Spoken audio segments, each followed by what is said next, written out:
नमस्कार, निष्कर्ष भारत का इवनिंग बुलेटिन देख रहे हैं आप। आपके साथ मैं स्नेहा गुप्ता। शुरुआत करेंगे बिहार की सियासत में जिस तरीके से अब अनंत सिंह की एंट्री हो चुकी है। कल पेरोल पे अनंत सिंह बाहर आ चुके हैं 15 दिन के लिए और इस पर लगातार निशाना साधा जा रहा है। सबसे पहले तेजस्वी यादव से जब ये सवाल पूछा गया तो उस सवाल के जवाब में तेजस्वी यादव जो है वो ये कहते हुए नजर आए, जब हमारे साथ थे तो गुंडे थे, भ्रष्टाचारी थे, लेकिन अब संत हो चुके हैं और संतों के बारे में क्या ही कहा जाए।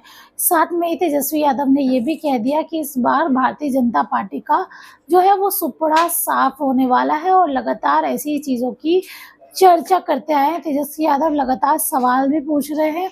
अब इसके साथ हम दूसरी खबर की ओर बढ़ेंगे। आपको बता दें, झारखंड में जिस तरीके से पीए के नौकर के पास से 25 करोड़ रुपए मिले, उसके बाद लगातार झारखंड की सियासत की असर जो है वो बिहार की सियासत में भी देखने को मिल रही है। ऐसा मैं इसलिए कह रही हूँ क्योंकि आज सुबह से ही झारखंड की सियासत को लेके बिहार की सियासत में भी काफ़ी हलचल मचा हुआ है। हलचल इसको लेकर कि अगर हम बात करें तस्वीरों के माध्यम से भी आपको हम बताएंगे और ऐसे भी अगर हम चर्चा करें तो सबसे पहले तेजस्वी यादव से इसके बारे में पूछा गया और तेजस्वी यादव ने सीधे तौर पे कह दिया कि ये जांच का विषय है, इन्वेस्टिगेशन होनी चाहिए।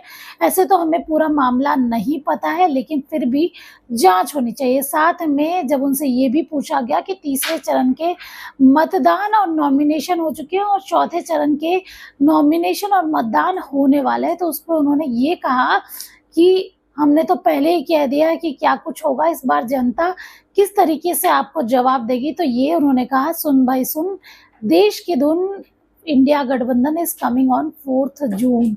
सीधे तौर पे जो तस्वीरें सामने आ गई है, अगर आपको बताएं हम, तो क्लियर हो चुका है और तेजस्वी यादव भी सीधे तौर पे कहते हुए नजर आए हैं कि हम जो है इस बार आने वाला है और भारतीय जनता पार्टी का सुपड़ा साफ हो जाएगा। अब बढ़ते हैं हम अगली खबर की ओर। अब बात करेंगे वीआईपी सुप्रीमो मुकेश सहनी की। मुकेश सहनी लगातार चुनावी यात्रा में व्यस्त है और इसी बीच बयानबाजियों से पीछे नहीं हटते मुकेश सहनी ने फिर से बयान दे दिया है अमित शाह की रैली पे। अमित शाह की रैली पटना में होने वाली है, जिसको लेके जब उनसे सवाल किया गया तो उन्होंने कहा कि अमित शाह आते हैं, घूमते हैं, फिरते हैं और चले जाते हैं, जिसको लेके ये भी तस्वीरें आई हैं। आपको सीधे तौर पे बता दें, जो सामने बातें आ रही है वो ये है कि अमित शाह के उसको लेकर उन्होंने सीधा ये कहा है कि उनका यही काम है, अगर आप उनको जिताते हैं तो 5 साल तक आपको देखने को नहीं मिलेगा कि कौन से नेता जमीन पे है और कौन से नेता अपने आवास पे आराम कर रहे हैं। साथ में जब जो झारखंड में हुआ है, झारखंड में 25 करोड़ रुपए बरामद हुए हैं, उस पर भी पूछा गया तो मुकेश सहनी ने सीधे तौर पे ये कह दिया, हमें इसकी जानकारी नहीं है, लेकिन इन्वेस्टिगेशन का विषय जरूर है। अब बढ़ते हैं अगली खबर की ओर। सम्राट चौधरी की बात करेंगे।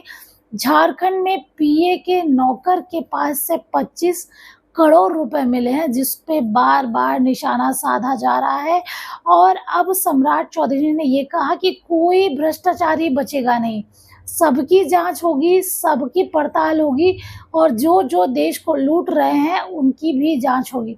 और कहीं ना कहीं लालू परिवार पे निशाना साध दिया और सीधे तौर पे कह दिया है कि जो भी भ्रष्टाचारी होगा वो पकड़ाएगा जरूर। अब बात करेंगे हम संजय झा की। संजय झा की इसलिए बात करेंगे क्योंकि आज सुबह से ही वो लालू परिवार पे काफी भड़के हुए नजर आ रहे हैं, क्योंकि तेजस्वी यादव ने कल जिस तरीके से प्रधानमंत्री नरेंद्र मोदी को पीर ज़्यादा कहा था, यानी कि बुजुर्ग, उसको लेके बिहार की सियासत गरमाई हुई है।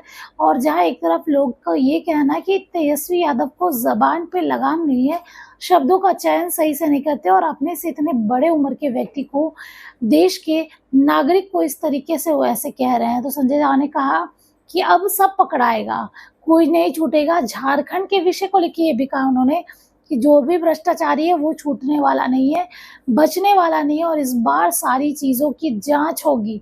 आपको ये भी पता है कि बिहार की सियासत में अनंत सिंह ने जब से एंट्री मारी है तब से सरगर्मी बढ़ी हुई नजर आ रही है और सरगर्मी इसलिए भी बढ़ी हुई है क्योंकि चुनावी माहौल में अनंत सिंह का बाहर आना कहीं ना कहीं बहुत बड़ा संकेत दे रहा है। अब ये संकेत के क्या कुछ मायने आएंगे ये तो देखना लाजमी रहेगा। आप बने रहिए हमारे साथ, तब तक के लिए आपका बहुत बहुत शुक्रिया।